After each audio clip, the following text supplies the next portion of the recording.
청담동 의혹 때도 제가 말씀드렸지만 김영주 의원님 뭐 더 잘하시겠지만 제가 국방부 출입을 오래 했잖아요. 육참 공간에 이 수염 긴 하얀 도포자락을 흩날리며 누군가가 왔다. 군인도 아닌 사람이 육참 총장 공간에 하면 보는 눈이 얼마나 많은지 아십니까? 군 조직이. 그러니까 이 의혹은 사실규명이 매우 간단한 일입니다.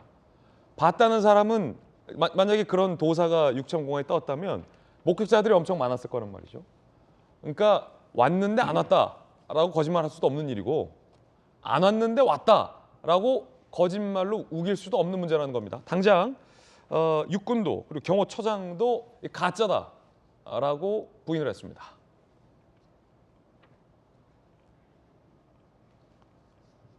경호처장, 천공이라는 사람을 단 한 번도 만난 적이 없다. 모르는 사람이다.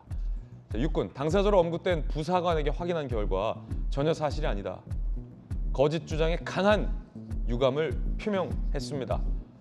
바로 부인을 했습니다. 김영주 의원님, 네. 사실 규명이 어렵지 않은 의혹이에요. 네. 어떻게 보십니까? 천공이 떴다. 저는 만약에 이런 것이 네. 하나의 루머가 돼서 김종대 의원이 얘기할 정도라면 오히려 천공 발일 가능성이 꽤 높다.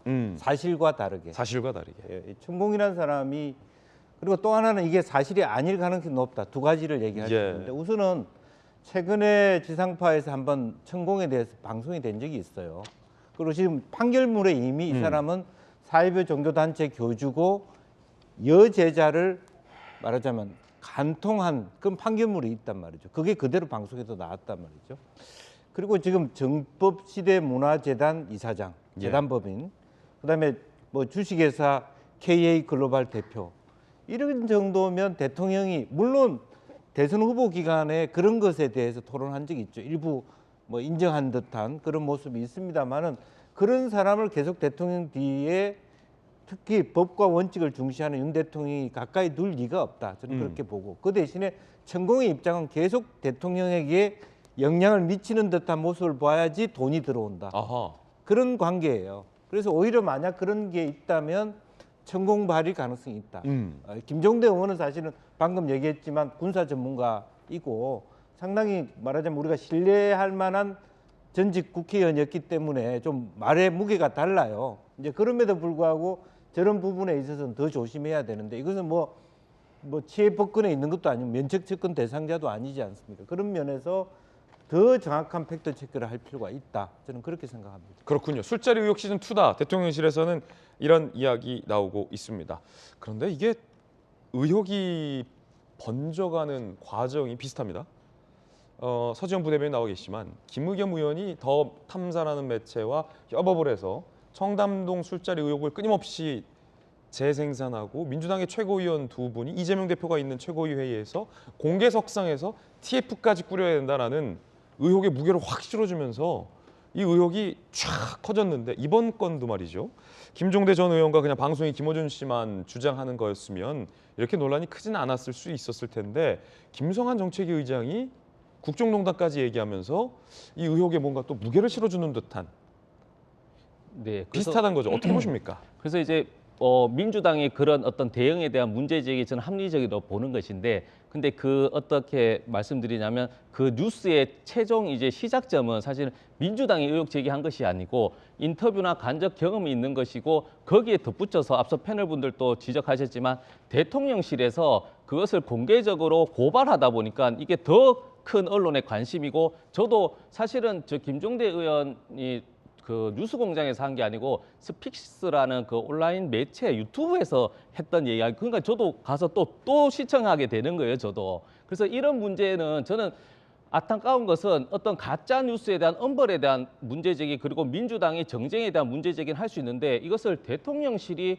계속 이렇게 가짜 뉴스를 사실 팩트를 바로잡는다는 어떤 경고라든지 그 주의 단계를 뛰어넘어서 사법의 영역, 검찰, 진실과 거짓의 영역으로 계속 고발을 하게 되면 앞으로 계속 이런 기준으로 가야 된다는 것은 대통령실에 더 문제다. 그러면 저는 개인적으로 제3의 고발자도 저는 예측할 수 있어요. 누구냐? 그러면 강신업 변호사는 5일에 언론의 인터뷰에서 이렇게 얘기했습니다. 당대표 출마하면서 윤 대통령은 내 말을 듣는다. 이런 것들이 사실은 정치 영역에서는 약간의 어떤 의혹적일 수도 있고 자기의 주장일 수 있는데 그러면 말씀하셨지만 국민의힘 당대표 선거들을 다 윤심 마케팅을 할 텐데 이게 사실 진실의 영역은 아니지 않습니까? 그래서 저는 안타까운 거는 가짜 뉴스나 이런 부분은 당연히 없어야 되고 척결돼야 되는 것이지만 그 주관이 어떤 여당이라든지 아니면 예. 혹시 시민단체가 고발했으면 이해가는데 대통령실에서 직접적으로 이렇게 하는 건 저는 문제제기가 있다고 보는 거예요. 두 가지 말씀이에요. 예. 김종대 전 의원이 제기한 거지 민주당이 의혹 제기한 거 아니다. 이번 건은. 두 번째는 대통령실이 이 정도 갖고 고발 조치한 건 과하다라는 네. 의견이었습니다. 자, 전재 의원님 어떻게 보십니까? 이게 좀 대통령실 고발한 건 과하지 않냐? 저는 이제 지금까지 이루어오는 그러한 과정을 보면 항상 김어준의 뉴스 공장에서 일단 시작을 해요. 네. 그리고 거기에서 받는 것을 예를 들어서 뭐 법사위에서 또 민주당 의원이 얘기를 한달지 국회에서 꼭 얘기를 합니다. 받아요. 김어준의 뉴스 공장에서 나온 것을 제가 그런 것을 여러 번 봤거든요. 뭐 예를 지난 들어서 지방선거 때 생태탄. 그리고 예를 들어서 페라가모. 뭐 할로윈 참사 예. 이게 마약 단속 때문에 결국은 경찰 그러네. 단속 인력 때문에 이게 참사가 났다 이 얘기를 김어준의 뉴스 공장에서 처음 띄웠어요. 그리고 그날 법사위에서 하루 종일 민주당 의원들이 그걸 물어봤습니다. 그리고 또 예결위에서도 그걸 물어봤고요. 그러니까 이렇게 김어준의 뉴스 공장에서 일단 기획을 해서 띄우면 민주당이 받아가지고 이것을 계속 그렇게 유포를 하는 그러한 과정을 제가 여러 번 봤거든요. 그래서 이것도 지금 그러한 과정을 거치고 있는 거죠. 생산지가 일단 김어준의 뉴스 공장이고요.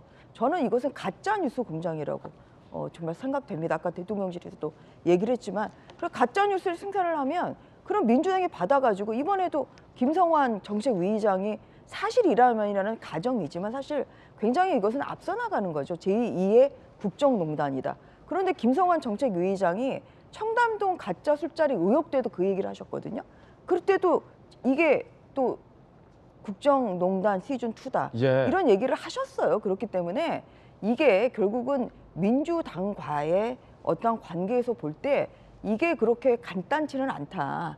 뭐 이러한 말씀을 드리는 것이고요. 그렇기 때문에 대통령실에서는 아무튼 이게 가짜 뉴스에는 정말 강력하게 대응할 필요가 있는 거죠. 왜냐하면 대통령실 이전, 대통령 관저 이전을 가지고 또 이렇게 가짜 뉴스를 퍼뜨리고 있는데 또 이것이 가만히 있으면은 계속 지금 사실처럼 그렇게 민주당에서 계속 문제 제기하지 않겠습니까? 그렇기 때문에 이것은 초기에 강력하게 대응하는 것이 저는 적절한 대응이라고 보고요. 정말 민주당에서 이런 것을 인용을 한다면은 사실이라면 이러한 단정을 하시지 말고 이런 가정이 아니라 한번 사실 여부를 한번 판단을 해본 다음에 조사를 해본 다음에 뭐 여러 가지 알아볼 수 있는 경로는 있지 않겠습니까? 그런 것을 해본 다음에 이것이 사실인지 아닌지 여기에 대한 오히려 정확한 이런 예. 발언을 하는 것이 저는 이것이 정조라고 생각합니다.